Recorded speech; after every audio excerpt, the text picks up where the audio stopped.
잘 들려요, 이제? 예? 예. 자, 재미난 거 한번 하도록 하겠습니다. 재밌어요, 이게.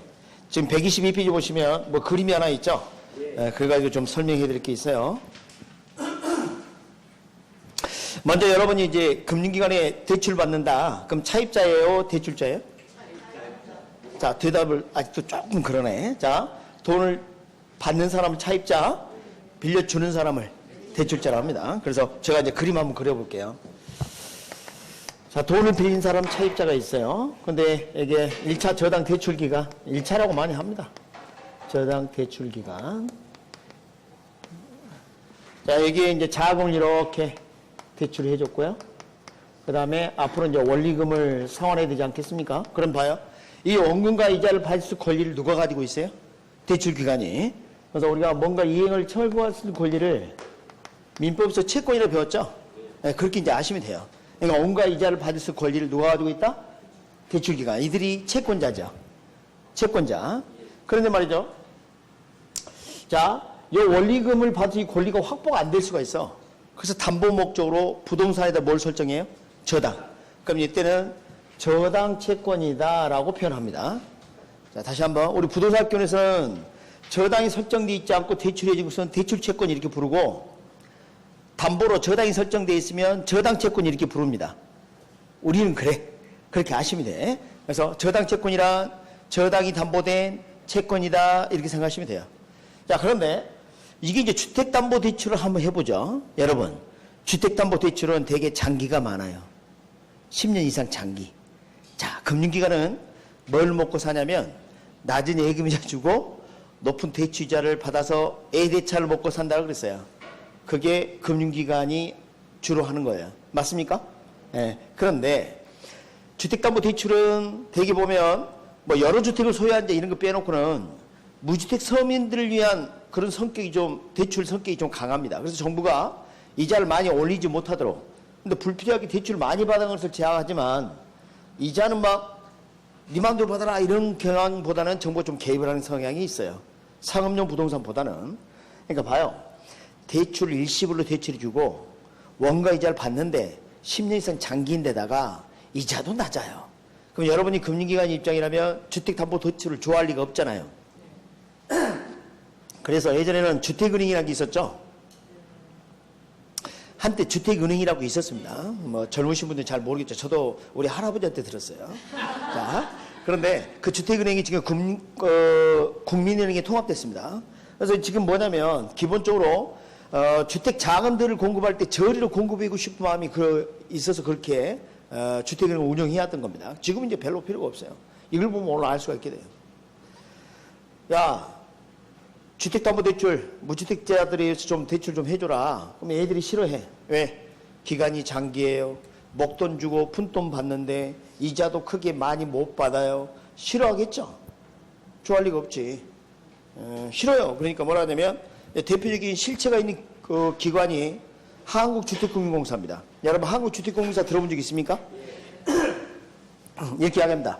야, 그 저당 채권 자산 내가 사줄게. 아까 자산 처분한 건 유동화. 아까 들었잖아요. 그걸 사줄 테니까 대출해줘. 진짜로요? 그래요. 사준다니까. 그래? 그럼 저당 묶음. 패키지는 뭐 묶음이에요, 묶음. 그러니까 유사한 저당 상품들을 묶어서 이렇게 넘기는 거예요. 그러면 대금을, 매각 대금 이렇게 받는 겁니다. 팔아치워버려요. 그럼 얘는 이제 손 떼는 거야. 그럼 이렇게 팔아치울 때 누가 개입하냐면 두 가지 유형이 있어요. 스페셜 퍼포스 컴퍼니라 가지고 자기가 직접 발행하는 경우. 그러니까 유동화 전문 회사를 하나 만드는 겁니다. 자기가. 누가? 금융기관이. 그래서 서류상 회사를 통해서 이걸 매각하는 거예요. 아까 이 매각 형식을 취하지 않으면 이 자산이 침범받는다 그랬죠? 그래서 이렇게 매각, 이렇게 하고요. 그 다음에 실체가 있는 회사가 있어요. 한국주택금융공사.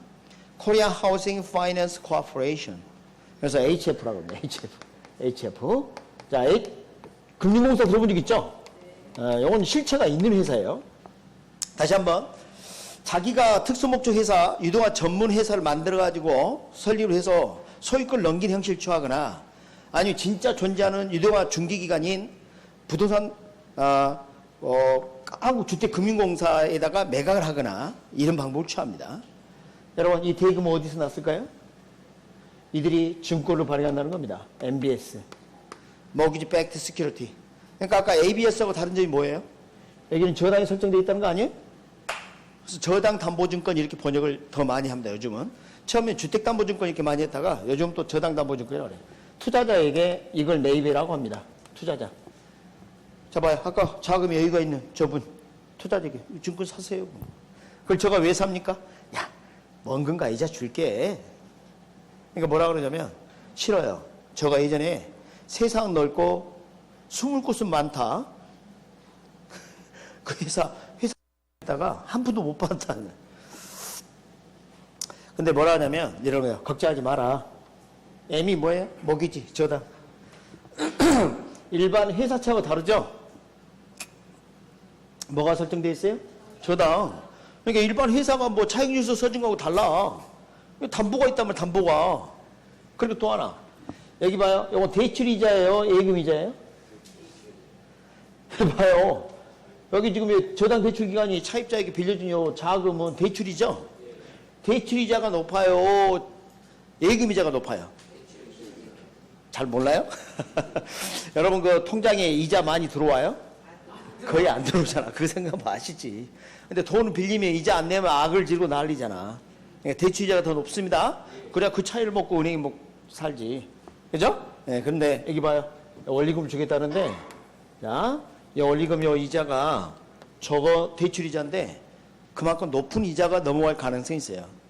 일반 예금이자 수준이 아니라는 겁니다. 그리고 저당까지 설정되어 있어요. 자금을 이렇게 투자할 가능성이 있다는 겁니다. 그럼 봐요. 이 자금이 이렇게 흘러가서, 그렇죠? 이렇게. 그러니까 저당 채권을 매각한 겁니다. 매각하면서 뭘 발행했어요? 증권을 발행했어요. 증권. 결국은 증권이. 그럼 자, 여기서부터 여기까지가 1차 저당 대출 시장이라고 그래요. 1차. 여기 2차 저당 대출 시장이라고 부르고. 가만히 보니까 여기는 주택자금 공급 시장이라고 볼 수 있고요. 맞습니까? 그 다음에 주택자금을 넘겨받아서 주택자금 대출 시장 또는 저당 대출 시장 이렇게 해도 좋겠습니다. 대출이 이루어지는 시장이네.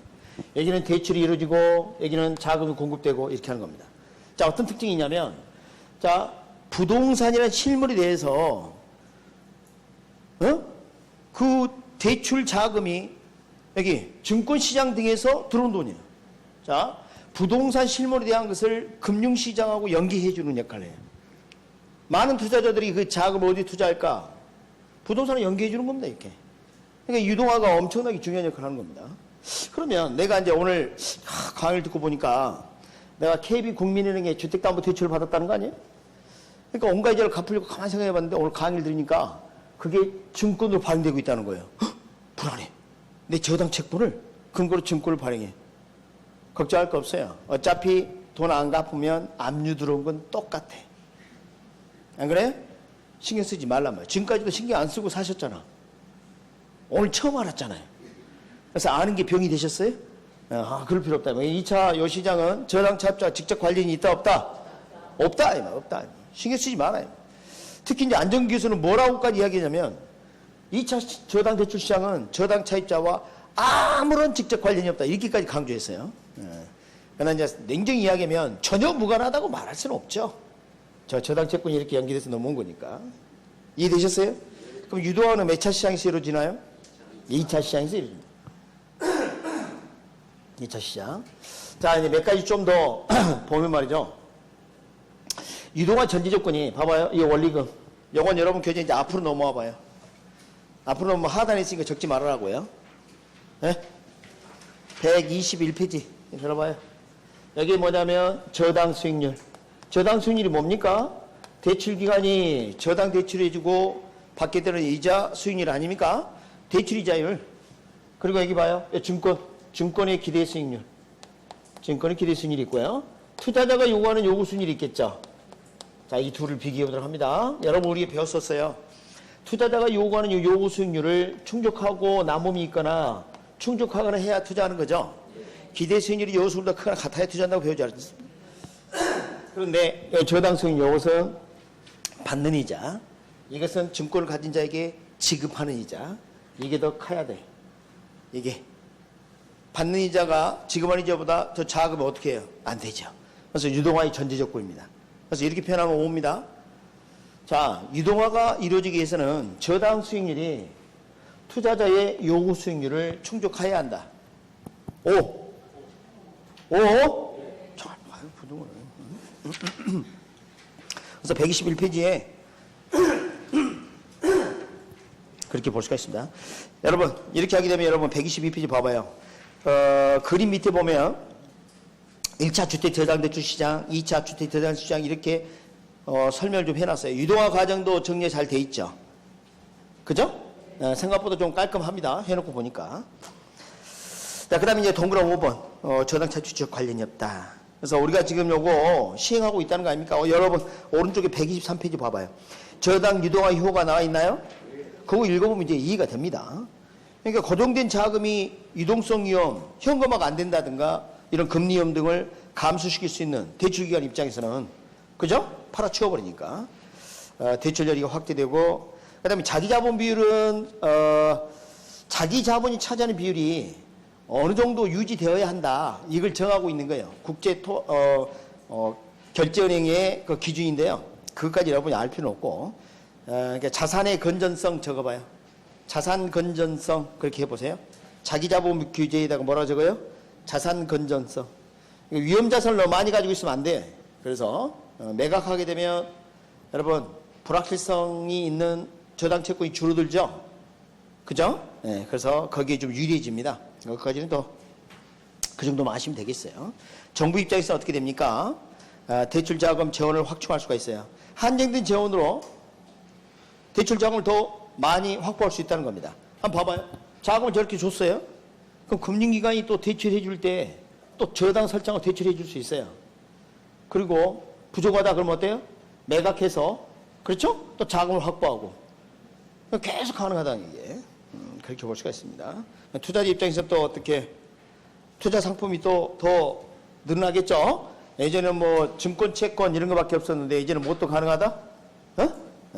그래서 그 다음에 차입자 측면의 기대효가 내 집 마련에 도움이 될 것이다. 이렇게 볼 수가 있겠습니다. 이렇게 좀 해주시고, 자, 주의할 게 하나 있습니다. 122페이지 다시 가보시면 그림 밑에 양가리 1번에 동그라미 2번이 있죠? 찾으셨어요? 거기 보면 끝에 잘 봐요. 1차 대출기간 저당 대출 채권을 자산 형태의 자신의 포트폴리오 일부를 보유 또는 자금의 여유가 없을 경우는 2차 저당 대출 시장에 매각하기도 한다. 이렇게 했어요. 옆에 뭐라고 돼 있어요? 꼭 매각해야 되는 건 아닙니다. 자금이 여유가 없을 때 매각하는 거지 반드시 매각해라 그런 말 없어요.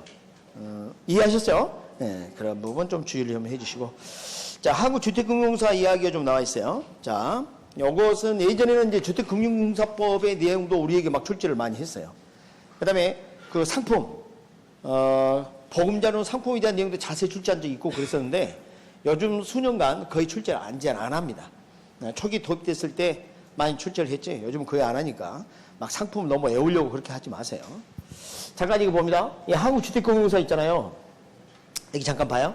이 금융공사가 아까 여기 저당 대출기간, 1차 저당 대출기간에 저당 채권을 매입 해준다 그랬죠. 그래가지고 증권을 발행한다 그랬죠. 자금을 가져와야 되니까 증권을 발행해야 되겠죠. 그런데 말입니다.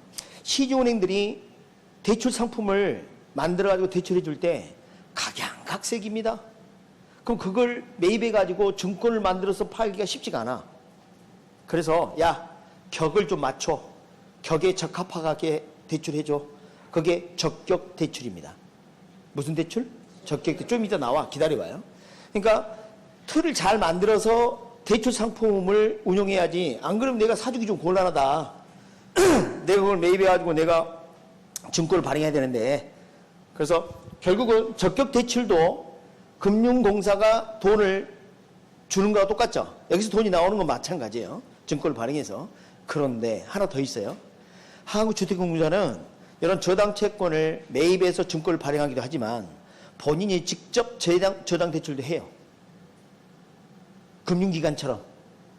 그런데 지점을 운영하면 비용이 너무 많이 들죠? 그래서 시중의 주요 은행에게 내 저당 대출 상품 팔아라 이렇게 맡겨놨어. 그게 보금자리론이에요. 다시 한번 한국주택연구사는 금융기관처럼 대출 상품도 운영을 합니다. 그리고 시중은행의 저당 대출 채권도 매입하고요. 그래서 거기에 필요한 자금을 증권을 발행해서 조달을 합니다. 그래서 123페이지 보시면 역할이 첫 번째 뭐가 등장합니까? 보금자리론과 적격 대출 공급. 그겁니다. 지금 이해되셨어요? 다시 한번 본인이 직접 대출해주는 상품이 뭐예요? 보금자리론 시중은행에 맡겨놨고요. 적격 대출 공급은 시중은행이 대출 상품이 있다면 그 상품을 매입해주기 위해서 틀을 격에 맞게 해라 그런 상품이라는 거. 그러니까 똑같은 대출 상품이에요, 둘 다. 두 번째, 주택 보증 공급도 합니다. 왜냐하면 주택신용보증기금하고 유동화 회사를 합해가지고 만든 거거든요. 그래서 보증 업무도 하고 있어요. 그 다음에 이제 3번, 주택연금 공급 이렇게 돼 있어요. 주택연금 공급. 홈페이지를 보면 좀 문제가 있습니다. 오해 소지가 있어요. 연금 상품의 틀을 공급한 거지 자금을 직접 공급하지는 않아요. 좀 특이합니다. 다시 한번 기다려봐요. 1번 보금자리하고 적격 대출 공급은 자금의 한국주택공사에서 나오는데 3번 주택연금 요것은 보증을 공급한 거지 자금을 대출해 주진 않습니다. 자 봐봐요. 3번 설명 끝으로 가봐요. 주택담보로 이거 밑줄 그어봐요. 금융기관으로부터 연금 수령을 보장해야. 누구로부터? 금융기관으로부터 주택연금, 종신연금 수령을 보장하는 거예요. 한 번만 더. 동그라미 1번 같은 경우는 자금이 한국주택공사에서 나오는데 3번은 그게 아니라니까요. 시중은행이 주택연금을 공급할 수 있도록 보증해 주겠다는 겁니다. 조금 이따 설명합니다. 그 다음에 아까 말씀드린 것처럼 증권 MBS, MBB 이런 걸 발행합니다. 그래서 하나는 신탁이 이용으로 발행이 되고 하나는 채권 이용으로 이렇게 발행이 돼서 두 가지가 있습니다. 그래서 주택저당증권, 그 다음에 주택저당채권, 담보부채권 한국주택공사가 그렇게 명시를 하고 있습니다. 좀 이따가 이것은 증권 정리하면서 말씀을 드리도록 하겠습니다. 한 장 넘겨봅니다. 그래서 한국주택공사 업무는 좀 알아두시고 124페이지 보시면 저당 담보증권이 종류가 나와 있죠. 자, 요건 말이죠. 여기 봐요. 여기 뭐로 돼 있어요? 저당, 채권. 권리가 두 개라니까요. 여러분, 우리 그 민법에서 어떻게 했어요? 채권이 확보되면 이 저당권은 의미가 없죠. 동반 자살하잖아. 그래서 확보 대비에 사라진다니까. 그걸 뭐라고 배웠어요? 부종성이를 배우지 않았어요? 자, 그렇다 치고. 그래서 우리나라는 이 저당권은 이 채권이 소멸되면 같이 사라져요. 그러니까 우리나라는 이 둘을 분리하는 게 원칙이다 아니다? 아닙니다. 근데 미국은 사고가 나눠져 있어. 정말 안타까운 것은 자, 요 근거로 증권을 발행하게 되는데 우리나라는 그게 분리되지 않는 한국주택공사는 두 가지 아까 증권 보셨죠? 그것만 다루는데 실제 시험에서는 이상한 형태도 출제를 합니다. 그래서 지금부터는 이제 미국 걸 할 겁니다. 알겠어요? 미국 걸 할 건데 혹시 이해가 안 되더라도 그런가 보다 이렇게 하세요. 여러분 민법 사고는 우리나라 민법이지 미국 법률이 아니니까. 그래서 자, 이 발행기관이 증권을 발행할 때 잘 봐요. 이렇게 투자자에게 증권을 발행할 때 권리 이전 여부. 권리가 두 가지 있다니까요. 저당권하고 채권하고. 그래서 그 그림 보면 제가 뭐 저당권, 저당 대출 소유권 이렇게 적어놓은 거 있죠. 그거 이 저당권하고 저당 대출 소유권. 요거하고 원금과 이자를 받을 수 있는 권리, 원리금 수취권. 원리금 수취권 또는 현금 흐름 지분권 이렇게도 표현해요. 잠깐 얘기해 봐요. 우리나라는 이게 해결이 되면 얘는 사라져. 둘 다 존재하거나. 그래서 우리는 두 가지 유형이 주가 되는데 미국은 그게 아니야. 세 가지로 나눌 수 있다는 거 아니에요? 그래서 자 봅니다. 이게 이전이 됐느냐 안 됐느냐에 따라서 세 가지 유형을 나눠요. 여기 봐요. 자, 요게 이전됐느냐? 둘 다 이전됐다. 그럼 이 권리를 누가 가지고 있어요? 투자자가 가지고 있죠. 다 이전됐다면 누구에게 간다? 투자자에게. 다 이전이 안 됐다. 그럼 모든 권리를 누가 가지고 있을까요? 발행기관이 가지고 있다. 시험 질문이 그렇게 나와요. 누가 권리를 가지고 있느냐, 이전이 했느냐, 이런 표현을 써요. 그 다음에 이거는 이전이 안 되고 이거 이전이 되고. 여기 특이한 거야. 그러니까 미국은 이게 뭐 보통 이렇게 되는 것이 가능한가 봐. 근데 우리는 논리상 좀 안 맞는 게 이거야. 그래서 이 그림을 좀 이해를 잘 하셔야 됩니다. 그래서 이걸 뭐냐 하면 지분형이라 그래요. 이건 지분형, 이건 채권형, 그 다음에 이것은 혼합형 이렇게 합니다. 제가 정말 안타까운 게 이걸 지분형이라 하니까 지분증권이라는 사람이 있어요. 응? 이건 기초 상식이 부족한 거예요. 안 됩니다. 아니, 그렇게 가르치신 분이 간혹 있더라고요. 이건 지분형이지 지분증권이 아니라니까. 이게 못 받아요, 이거. 뭐 받습니까? 원리금 받잖아요. 근데 무슨 지분증권이야. 지분형 증권이라는 뜻이에요. 여러분, 금시계와 금빛 나는 시계는 다르죠. 이건 금빛 나는 그런 말이에요. 금시계라는 뜻이 아니라 뭐냐면 모든 권리를 누가 가지고 있으니까 투자자가 마치 지분을 다 가지고 있는 것처럼 보인다 해서 지분 느낌이 나는 부채증권입니다. 착각하시면 안 돼요. 여러분, 원리금을 받는 것은 다 부채증권이란가요? 제가 아까 뭐라 그랬어요? 주식 빼놓고 다 뭐예요? 부채증권이라니까. 이거 조심해야 돼. 그래서 이제 여기서 이제 영어가 이렇게 돼요. MPTS, Mortgage Pass-Through Security, Mortgage Backed Bond, Mortgage Pass-Through Bond, Collateralized Mortgage Obligation. 짜증나? 자, 요 영어는 알 필요 없어요. 지금부터 제가 이니셜을 가르쳐 드릴 텐데 시험 지문에 반드시 영어를 적어줘. 왜? 우리나라 게 아니니까. 한글 번역은 학자마다 다르기 때문에 그걸 기억하면 끝장이야. 알았습니까? 심지어 저렇게 이렇게 나온 적도 있어요. MPTS는 이렇게 낸 적도 있어, 시험에. 한글 아예 안 적어주고. MPTS는 이렇게 낸 적이 있다니까, 시험에. 실제로. 그러니까 이것은 반드시 영어를 적어줍니다. 그러면 만약에 단어가 다 나와 있다. 그럼 첫 이니셜만 보면 돼요. 오케이? 첫 이니셜만 보면 돼. 제가 기억이 날 게 요 S, B, B, B, O 하나, 둘, 세 글자만 알면 돼. 그렇게 해결하도록. 자, 다시 한번. 한글로 기억하면 안 된다. 지금 그 대부분 수험생이 투투 발발 막 이렇게 막 가르치는데 그거 안 돼. 그래갖고 시험 못 봐. 응? 잘 틀립니다. 적어도 한 15년, 20년 전에 저도 그렇게 했었어요, 예전에는. 근데 안 돼, 안 돼. 제가 갑자기 누가 그렇게 강의하는데 그런 생각이 들까? 안 돼, 안 돼. 그거 하지 말고 이렇게 합니다. 재밌어요. 이게 실제로 시험 표현이 이렇게 나와. 이전 됐느냐, 안 됐느냐. 누가 보유하고 있느냐 이렇게 물어봐. 알겠습니까? 자, 여기 잠깐 봐요. 발행기간이 다 넘겼죠? 그럼 누가 다 가지고 있어요? 투자자가. 그래갖고 투투투 뭐 이렇게 온다고. 그 투자자가 가지고 있다는 거예요? 투자자가 안 가지고 있다는 거예요? 몰라. 그것도 헷갈려. 그래서 일단은 MPTS는 S가 붙어 있죠? 싹 넘어갔다. 스물스하게. 샥. 샥. 오케이? 자, 여기는 봐요. 삐, 삐, 삐. 다 넘어갔다, 안 넘어갔다? 안 넘어갔다. 그럼 두 권리를 누가 가지고 있다? 누가 가지고 있지 않다. 그렇지, 그렇게 되는 거예요. 가지고 있느냐, 가지고 있지 않느냐, 그것도 이제 헷갈려버려. 그러니까 이렇게 기억해란 말이에요. 시킨 대로 할 겁니까? 예? 예. 삐삐. 여러분, 우리 그 게이트를 이렇게 통과할 때 못 가게 하면 어때요? 삐 소리 나죠? 그런 것처럼. 여기는 어떻게 돼요? 삐, 띵동, 이렇게 돼 있어요.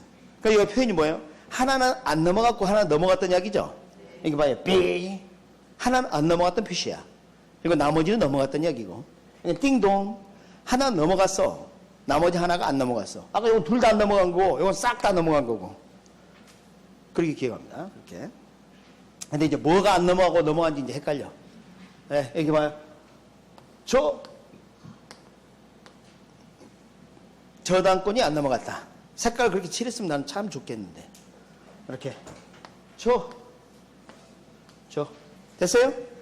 그 다음에 여기 봐요. 원자 동그라미 쳐요, 원자. 동그라미 쳤어요? 여기 봐요. 원리금. 여기 원이요, 네모예요. 원리금 수치권 넘어갔다, 이렇게. 자, 저당권 안 넘어가고 원리금 수치권 넘어갔다, 이렇게 합니다. 자, 일단은 시험 문제 그게 가장 많이 나와. 누가 권리를 가지고 있고 누가 권리를 가지고 있지 않느냐 이 표현을 씁니다. 그러면 S는 다 넘어갔으니까 누가 권리를 가지고 있어 다? 투자자가 모두 갖는다. 발행기관은 모두 갖지 않는다. 이런 두 표현 중에 하나를 쓴다고요.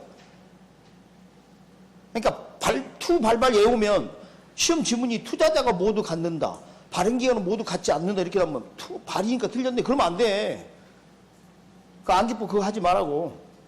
지금 그 학습 기간이 오래되신 분들이 그렇게 기억을 많이 하시는데 절대 하지 않도록 합니다.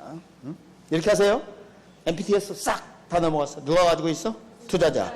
발행기간은 가지고 있는 게 있다 없다? 보유하지 않는다. 오케이? 여기는 어때요? 삐삐 다 넘어갔어. 투자자는 어떤 권리도 가지지 않는다. 발행기간은 모든 권리를 가지고 있다. 오케이? 지금 이해했어요? 그렇게 합니다. 삐 뭐가 안 넘어갔어? 저당권이 안 넘어가고 어린 수익권이 넘어갔다. 이렇게 기억을 하답니다. 일단 그게 지문에서 출제됩니다. 자, 그런데 이해가 잘 안 가니까 잘 봅니다. 저를 잠깐 봐봐요. 이해를 잘 해야 합니다. 제가 이분에게 돈을 1억 받을 원가 이자 받을 권리를 가지고 있었어요. 근데 제가 아까 저분에게 증권을 발행하면서 이제 넘긴다 그랬잖아요. 아까 썼던 사례야. 돈 이렇게 1억 저한테 투자해서 제가 증권 드릴게요. 근데 이 증권은요. 그러니까 왜 뭔데요? 요거 이분이한테서 받을 증권입니다. 돈을 저는 발표할 겁니다. 둘이 알아서 하세요. 그게 이거야. 첫 번째. 알았습니까? 지금 무슨 말인지 이해했어요? 네, 그런 특징이 있어. 그래서 이제 어떻게 되냐면 콜리엄이라는 게 있어요. 콜리엄. 어? 콜리엄. 이 콜리엄 할 때 이 콜이 조기상환입니다. 조기상환. 콜은 요청한다 뜻인데 상환하겠어. 콜 리스크. 조기상환 위험이에요. 무슨 위험? 조기상환. 여러분 투자자가 자금을 투자했는데 그 투자금이 원하지 않게 조기상환 당하면 그 돈이 실업자가 되는 거와 똑같다 그랬죠. 금융기관이 조기상환을 받게 되면 위험이라고 배우지 않았습니까? 자, 투자를 해서 안정적으로 온갖 이자를 받아야 되는데 빌려가 한 사람이 예상치 못하게 조기상환을 해버리면 그 돈만큼이 실업자가 된 거라니까요. 그래서 조기상환은 뭐라고 배웠어요? 위험. 조기상환 위험, 콜 위험. 그럼 봐요. 지금 저분이 돈 빌려간 거 빨리 갚겠어요. 그러면 그 권리가 이 증권이 표창되어 있는데 바로 조기상환 당하는 거야. 모든 권리를 이분이 다 가지고 있죠? 그러니까 이분이 조기상환하면 조기상환 위험 당하는 거예요. 당하는 거. 그럼 이제 두 번째 들어갑니다. 제가 이제 은행이에요. 애기 대출 해줬어요. 저당 채권을 가지고 있죠? 근데 금융기관들이 이제 발행하는 것 중에 이런 게 있습니다. 금융채권이라 많이 그래요. 금융기관도 자금이 좀 필요하면 회사채처럼 채권을 발행할 수 있어요. 그걸 금융채권이라 그래. 회사채를 하지 않고. 제가 이제 이분에게 저기 우리 KB국민은 채권 사세요. 그럼 이분은 이분의 존재를 몰라. 모르고 그냥 어때요? 그래요. 내가 나중에 원가이자 받을 수 있는 채권 내가 살게요. 그렇게 하는 게 MBB하고 비슷한 거예요. 그 대신 이분이 이제 원가이자를 받아야 될 거 아니에요? 그럼 저는 여기서 그걸 받아가지고 이렇게 넘겨주는 거예요. 대신 여기 이자는 5%라면 이건 좀 싸. 3% 이렇게 이자를 적게 줘. 첫 번째 케이스는 5% 이자가 다 넘어가. 근데 두 번째는 어때요? 저기 저당 채권이 5%라면 증권을 가진 사람은 한 3% 적게 받는 그런 스타일이야. 그리고 이분이 상환하지 않는다. 또는 조기상환한다. 모든 건 누가 다 감당해? 내가. 이분은 상관이 있어 없어? 없어. 그래서 여기는 콜리엄 조기상환 위험이 있어요 없어요? 이분은? 있어요? 없어요. 없어요. 가만히 보니까 무슨 특징이 하나 있어요. 잠깐 봐요. 요 원리금 수취권하고 요 조기상환 위험하고 비례하다는 걸 알 수가 있어요. 조기상환이란 원금과 이자를 조기상환하는 거 맞죠? 그러니까 저 봐요. 원리금 수취권을 투자자가 가지고 있으면 투자자가 콜리엄에 직면하고요. 없으면 직면하지 않고요. 있으면 직면하고요. 이렇게 돼. 이렇게. 그래서 제가 거기 보면 색깔을 똑같이 해놓지 않았습니까? 안 해놨네? 네. 자, 그래서 제가 색깔 칠한다고 해서 요거하고 이거하고 어때요? 서로 관련 깊다? 똑같아. 그죠? 여기까지 이해됐어요? 근데 요거 봐봐요. 요건 특이한 거야. 요거. 요 혼합형. 이건 저당권은 누가 가지고 있냐면 내가 가지고 있어. 알려줍니다. 여기 제가 올리금 이거 받을 권리 여기 넘겨줄 건데요. 이분이 채무를 불이행하면 소유권 행사는 제가 하겠습니다. 그런 케이스야. 원리금은 당신이 받대. 어? 원리금 받을 권리는 당신한테 넘어갔는데 이분이 돈 안 갚으면 제가 압류 행사할 겁니다. 이렇게 된 거야. 우리나라에 이런 게 없어. 이렇게 안 돼. 그게 이제 요금 내고. 이거 특이하죠, 특이해. 그게 MPT 배역 시험입니다. 그래서 일단은 잘 봅니다. 콜 방어가 가능하냐? 콜 방어. 여러분, 조기 상환 위험을 막을 수 있느냐 이 말이야. 여기는 다 넘어왔으니까 막을 수 없죠?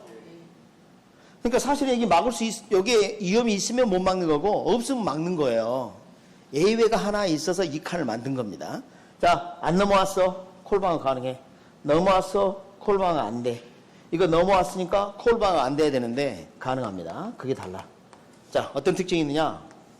자, 이 CMO는 다계층 채권이라고 번역하는 데 있어서 차이가 없어요. 실제 시험도 다계층 채권 또는 증권이라고 번역을 합니다. 그래서 계층이 트렌치라고, 트렌치, 분절, 조각 이런 뜻이에요. 여러 조각을 만들어서 증권을 발행해 버린단 말이에요. 그러니까 원래 저당 채권의 내용이 있다면 이걸 가지고 증권을 발행할 때 만기하고 이자율도 고정, 변동 다 씁니다. 구조가 상이한 여러 계층을 구성해 버려요. 여러 계층. 그래서 다계층 채권, 증권 그래요. 그리고 이제 알파벳을 친다면 알파벳 마지막이 뭐예요? Z 아닙니까? 그렇죠? 네. 그래서 봐요. 여기는 갑이라는 사람이, 요것은 을이라는 사람이 만기가 서로 다른 걸 샀다. 병이 이렇게 샀다. 이렇게 되면 자, 만기가 짧은 A에 대한 것에 원리금 상환을 했다. 그럼 원래 원리금 수취권이 투자자에게 있기 때문에 조기상환 위험이 있어야 되는데, 그렇죠? 그게 직접 여기 대응이 되느냐? 저 상환한 돈하고 그게 딱 여기다? 이렇게 말할 수가 없어. 다 쪼개나 버렸잖아. 그러니까 지금 원래 저당 채권을 다양한 만기로 쪼개나 버렸기 때문에 1대1 대응이 안 돼. 자, 제가 이 받을 권리 있죠? 요거 근거로 1억을 1,000만 원짜리 해가지고 10명에게 증권 다 만들라고 나눠줘 버렸어. 상환은 1개월 뒤, 2개월 뒤 이렇게 했어. 여기 조기 상환했어. 누구한테 증권 가져오라 할 거야? 여러분, 코끼리 죽이는 법 알아요? 코끼리가 죽을 때까지 발로 찌르는 거예요. 그럼 언제 죽은 거예요? 첫 번째 찌른 게 죽인 걸까요? 마지막 찌른 게 죽인 걸까요? 그거하고 비슷한 겁니다. 그게 뭐예요? 다계층 채권의 CMO. 특이하죠? 그리고 만기에 이렇게 Z, 만기에 누적이자와 원금을 함께 받는 거. 원금을 한꺼번에 수령하는 것이 있다면 그걸 우리가 특별히 Z-트렌치라고 불러요. Z-트렌치. 여러분, Z가 알파벳 마지막이죠? 예. 여러분이 돈을 빌려줬는데 원금과 이자를 늦게 받는다. 위험이 크다, 작다? 돈을 늦게 받는 채권일수록 위험이 클까요, 작을까요? 커요. 위험이 클수록 수익은 높아요. 그러니까 뒤로 갈수록 수익이 높은 거예요, 이게. 그러니까 채권 순위가 앞에가 우량이고 뒤쪽이 비우량이야, 어떻게 보면. 그러니까 신용도가 이게 더 높은 거고 이게 좀 낮은 거다 보니까 이자가 더 많죠. 그래서 이렇게 좀 나눠져 있습니다. 나눠져 있어. 그래서 지금 무슨 외국말 하냐고 분명히 나는 한국말 강의를 들었는데 도대체 무슨 말인지 몰라. 그러니까 이게 여러분 조금 어려워. 그래서 마지막 이게 좀 문제인데 이렇게 기억합니다. 시험의 경우에는 뭐라고요? 콜 방어가 가능하다. 알았죠? 예. 제가 이제 그림을 하나 그리려다가 안 그린 게 하나 있어요. 자, CMO 글자 잘 봅니다.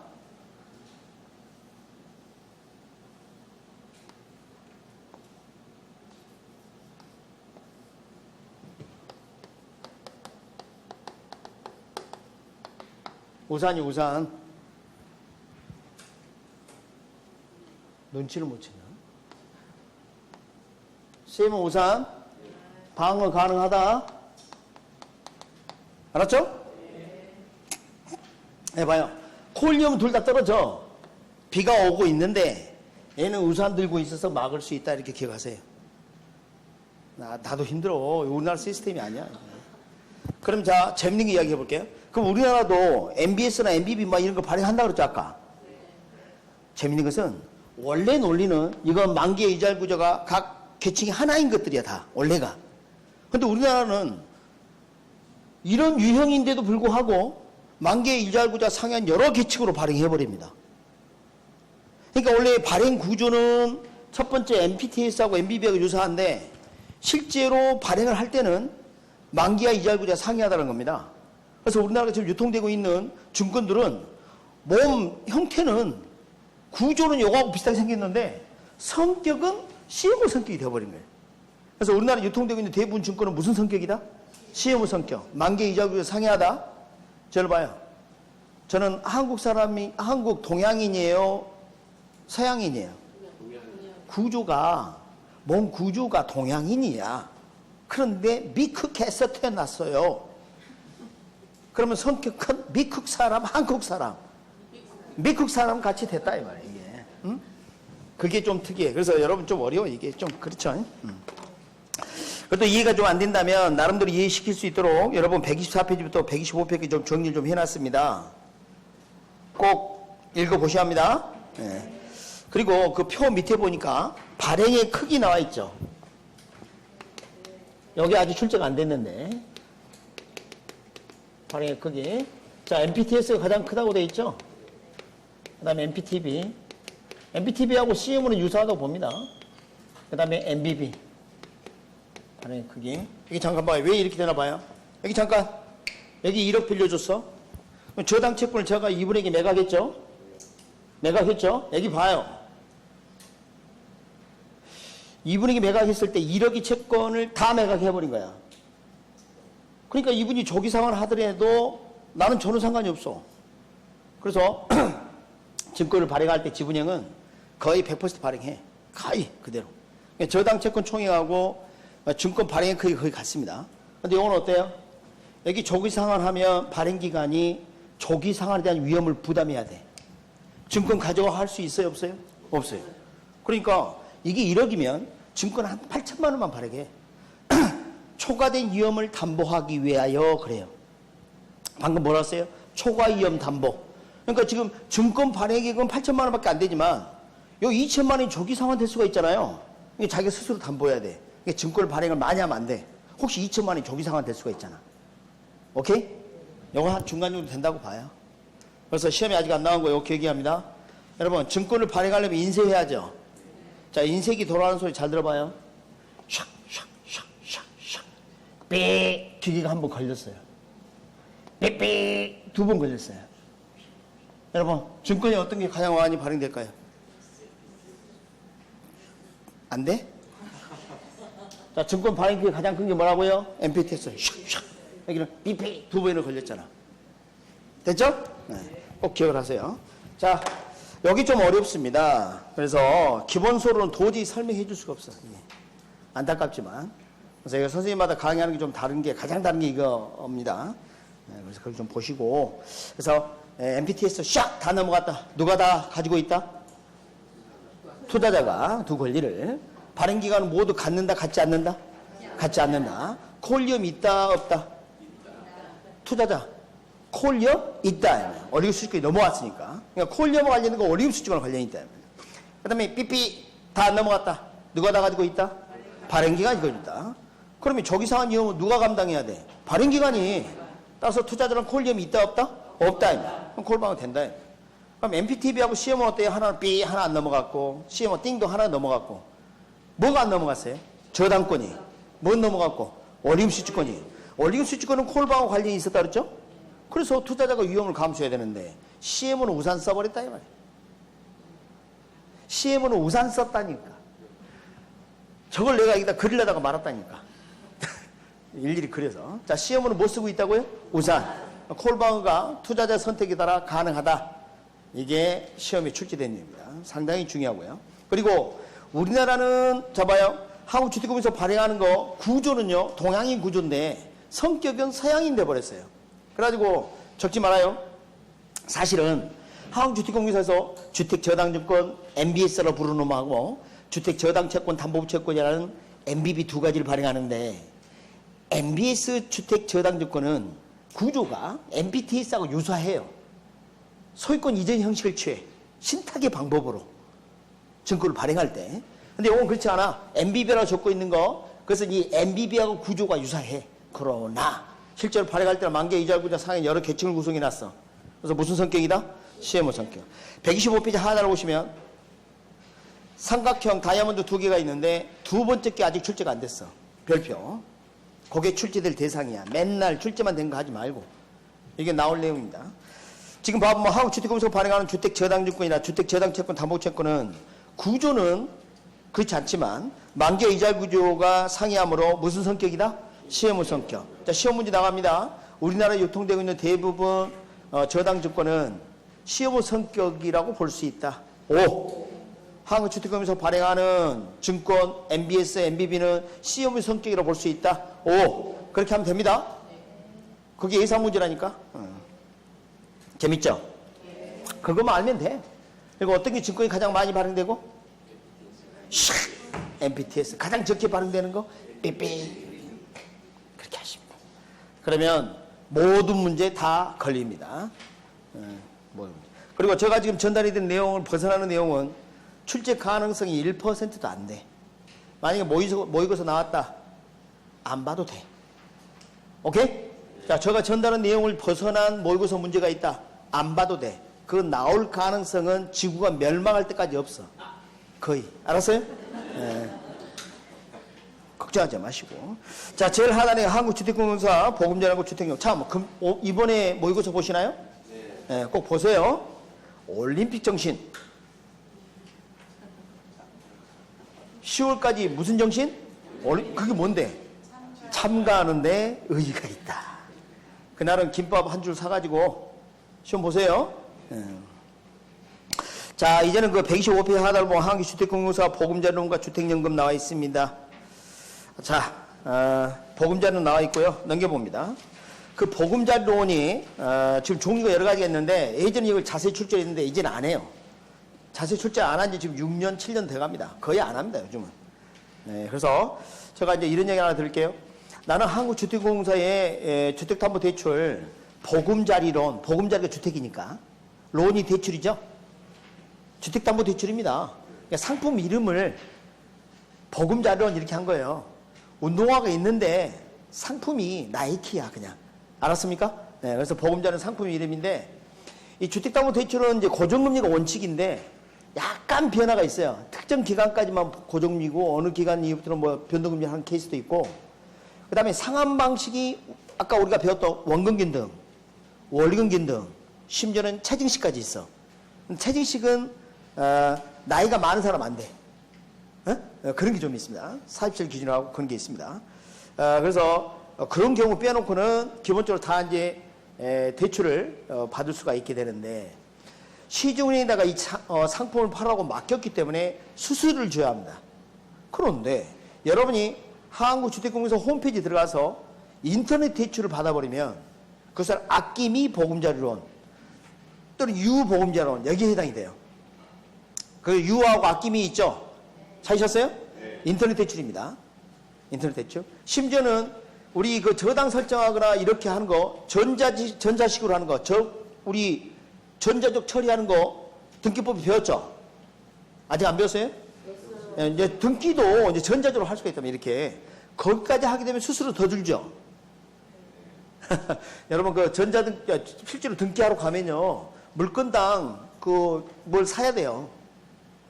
쿠폰 같은 걸 지불해야 한다. 대금을 등기를 할 때 수수료를 내야 되는데 뭐 그런 것도 저렴하단 말이죠. 그래서 이럴 때는 이자를 더 싸게 해줍니다. 그러니까 인터넷 대출을 받게 되면 상담을 통해서 대출을 받지 않기 때문에 좀 싸게 해줍니다. 그리고 이제 T보금자리론은 트레디셔널, 전통적인 뭐 그런 뜻입니다. 창구를 통해서 대출 받는 거. 이자 할인이 좀 적고 그래요. 시험이 안 나와. 요즘은 안 냅니다. 상품이 재밌는 게 주택공사 사장이 바뀔 때마다 막 상품이 바뀌고 그랬어요, 예전에. 그러니까 너무 복잡해졌어. 좀 필요 없고. 이제는 이제 주택연금이 중요합니다. 아까 제가 뭐라 하냐면 이 보금자리로는 자금이 어디서 나와요? 한국주택금융공사에서 나옵니다. 그러나 이 주택연금은 누가 지급한다고요? 금융기관이 지급한다니까. 금융기관이. 그럼 주택연금이 뭔지 잘 설명을 드려야 합니다. 제일 하단에 표 있죠? 그거 여러분 후배, 5년 뒤에 후배가 시험 대비할 자료야. 근데 여러분한테 나올 가능성이 높지 않지만 내용을 이해하는 데 좀 도움이 돼요. 한번 봐봅니다. 모기지론 보금자료는 주택 구입자가 현재 일시불 대출을 받고 거기다 저당 상승을 고려해서 앞으로 1억 분할 상환하기 이런 식으로 연금 행태로 갚는 겁니다. 이게 보금자료는 저당 대출이에요. 그런데 주택연금은 그게 아니야. 잘 봐요. 현재 뭐라고 돼 있어요? 분할 대출 받고 오케이? 나중에 일시불 상환합니다. 일시불 상환. 이게 뭔지 설명 들어봐요. 자, 나는 말이지 주택을 이미 가지고 있어. 엊그제 마련했어.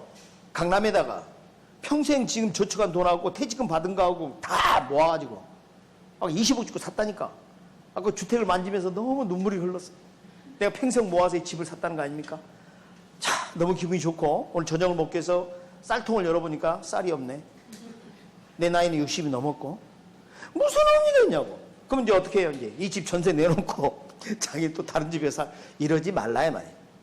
주택담보대출 신청해라. 그러니까 여기서 주택을 구입하기 위한 자금 대출이 아니다. 주택을 근거로 연금생활자가 될 수 있도록 해주겠다는 겁니다. 그러니까 무슨 말이냐면 종신행위 원칙입니다. 주택가치를 평가를 합니다. 그 목돈을 계산한 다음에 미래가치죠. 여기 조금 수수료가 들어가 그래서. 그러니까 그걸 근거로 매기 연금 행태로 대출을 해준다는 거예요. 여러분 연금 복권 들어봤어요? 그러니까 확정된 금액을 근거로 요 감채 긴 기술을 가지고 계산하는 거예요. 자, 지금 뭐 어떻게 하냐면 내가 사는 동안 평균 수명을 100세로 잡습니다. 요즘은 사는 동안 연금 행태로 돈을 받다가 내가 이제 흙하고 친하게 됐어. 돌아가셨어. 그러면 지금까지 드신 원가이자 다 계산해서 이 주택을 처분해서 일시상환하도록 하는 겁니다. 그게 뭐예요? 주택연금입니다. 다시 한번. 주택연금은 연금생활처럼 살다가 내가 사망하는 시점에 종신행위 원칙이니까 기간을 정해서 받을 수도 있는데 종신토록 받다가 사망한 시점에 일시상환을 하겠다는 거예요. 집을 팔아서. 그러니까 뭡니까? 부모님들이 사시는 동안 자신의 집을 다 드시고 가시는 거야. 부모님 주택이 내 거라고 생각하면 안 된다니까? 주택연금을 신청하게 되면 어떻게 된다고요? 연금행태로 다 수령하고 가시는 거예요. 그게 뭐예요? 주택연금이에요. 그런데 선생님 감채긴 기수네요? 그렇지. 적금 붙는 거지. 은행 입장에서 봐봐요. 이분이 돌아가신 날이 적금 타는 날이야. 지금까지 무엇을 부었고 적금 부었고 그럼 매기 60세 이상 고령자에게 얼마씩 적금을 부어야 할까 그걸 계산하는 겁니다. 그러면 미래의 주택가치가 평가가 돼야 되겠죠. 우리나라는 생각보다 높게 평가하고 있어요. 그러니까 여러분에게 혜택을 주는 겁니다. 이거 사실은 여러분 주택연금 신청하는 것은 여러분에게 이익이야. 원래 선진국처럼 하면요 미래 주택가치 평가할 때 비용이 많이 들어요. 그게 그리고 연금행태 돈이 생각보다 많이 안 나와. 근데 우리는 좀 높게 잡았어. 그러니까 여러분에게 주는 혜택입니다. 그런데 이런 경우 어때요? 평균 수명을 100세 정도로 잡아가지고 주택연금을 산정했다 하지 않았습니까? 맞아요. 여러분 이제 죽고 싶어도 못 죽어요. 죽으려고 그러면 앰뷸런스 불러서 병원 데려가 살려버리고 죽으려고 그러면 수술해서 살려버리고 막 그래. 죽고 싶어도 못 죽는다니까. 지금 코비드19만 조심하면 되겠네. 자, 그래서 잡아요. 문제가 하나 생겼어요. 아까 요 주택연금 누가 지급한다 그랬어요? 금융기관이. 그런데 말입니다. 이분이 말이야 너무 오래 사셨네. 120세까지 사셔버린 거야. 주택을 팔았더니 5억 나오는데 드신 게 6억이란 거 아닙니까? 그럼 5억 시점에 가가지고 저기 코로나 한 사발 하세요. 이제 좀 가셔야 되겠습니다. 그렇게 할 수 있어요 없어요? 그러면 돈을 더 많이 지급하는 금융기관은 좋아해 싫어해? 싫어해. 그래도 지급해라 이거예요. 만약에 부족 금액이 있다면 한국주택금융공사가 보증해주겠다. 기금을 조성해놨다 이 말이에요. 너무 많이 지불했다. 괜찮다 이 말이에요. 은행 보증해주겠다. 기금 조성해놨어 기금. 그러니까 이해했어요? 이 말? 그 다음에 이런 경우 어때요? 아이고 코비드를 너무 빨리 드셨네. 그래가지고 한 3억 드시고 가셨는데 5억짜리야 주택이. 2억 남죠. 상속됩니다. 상속돼요. 부족 금액은 요구하지 않고 남는 금액은 상속해 줍니다. 그게 주택연금이에요. 대박 아니에요? 오케이? 그게 뭐라고? 주택연금이 주택연금. 그래서 주의할 것은 주택연금 지급은 한국주택금융공사가 직접 하는 게 아니라 지급을 보증하는 것 뿐이다. 보금자리론하고 다르다. 그런 부분만 좀 보시면 되겠어요. 거기 보면 뭐 좀 세부적인 내용이 나 있는데 이것만 좀 기억하고 신의시험 좀 갖도록 하겠습니다. 주택연금은 60세 이상입니다. 60세 이상. 60세 이상인데 부부 중에 한 명만 60세 이상이어도 돼. 거기 봐봐요. 거기에 가입 요건 찾았어요? 부부 중 한 명이 60세 이상. 예전에 이런 적이 있었어요. 부부 모두 60세 이상 이런 적이 있었어요. 그래서 문제가 생겼어요. 남편이 60세인데 주택연금 받을 자격이 됐잖아요만. 그런데 부인이 40세야. 안 돼. 그래서 왜 안 해주냐고 뒷골목에서 물어보니까 젊은 부인 데리고 있으니까 벌 받는 거야. 막 이랬다. 20세는 어린 사람하고 산다. 웃으려고 한 이야기고요. 그래서 이 문제가 있다. 아까 부부 둘 중에 누군가가 60세 이상이면 해당이 됩니다. 예전에는 부부 모두인데 이제는 누구? 부부 중에 하나만이라도 60세 이상이면 돼요. 그리고 한때 이게 처음에 상품이 만들어졌을 때 65세 이상으로 처음에 출발했어요. 지금 그래서 그 농지연금 있죠. 한국농어촌공사가 보조하는 게 있어요. 농지연금도 있습니다. 좀 농사 짓는 분은 농지를 가지고 할 수도 있는데 그래서 65세 이상이야. 농사 지으려면 젊어야 되는데 육신이 늙어서 육노하면 해주는 게 농지연금이고 우리 60입니다. 60.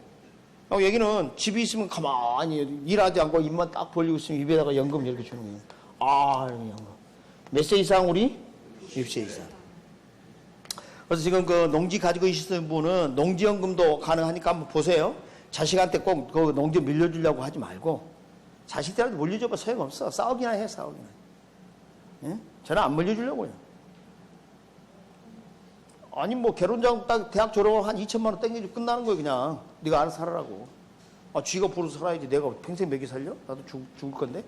그래서 대학 보내주고 저기 뭡니까 우리 청약 저축 있죠? 그럼 그거 좀 들어서 제가 지금 불입해주고 있으니까 그거 찾아서 알아서 살라고. 성인 돼서 잘 살아. 아니 난 낚시하고 살아야지. 안 그래요? 내가 뭐 언제까지 뒷바라기 합니까? 내 인생도 있는데. 아이들 사랑합니다. 근데 재산을 많이 물려주는 게 사랑이 아니라고 봐요 저는 개인적으로. 그래서 이게 봐봐요. 주택연금 필요하면 받을 필요가 있어요. 그 다음에 우리 고가주택 기준이 9억이죠? 그죠? 9억 초과주택 안 됩니다. 9억 이하 주택만. 이게 정말 재산 많고 이런 사람은 주택을 여러 채 가지고 있고 막 이런 거 아니에요. 근데 내가 이제 9억 이하의 주택으로서 주택연금 받고 싶다. 그럼 신청이 된다는 거예요. 수도권은 그래서 비싼 아파트 거의 안 돼. 되겠어요 이게? 딱 9억 초과하지. 그렇지 않습니까? 그래서 여러분은 이제 관심 가져야 될 게 주택연금하고 농지연금까지는 예전에 가르쳤어요. 근데 여러분 그거 뭐 출제가 된 적이 없어요. 점점 가능성이 없으니까 그렇게 좀 하시기 바랍니다. 자 여기까지 보시고 쉬는 시간.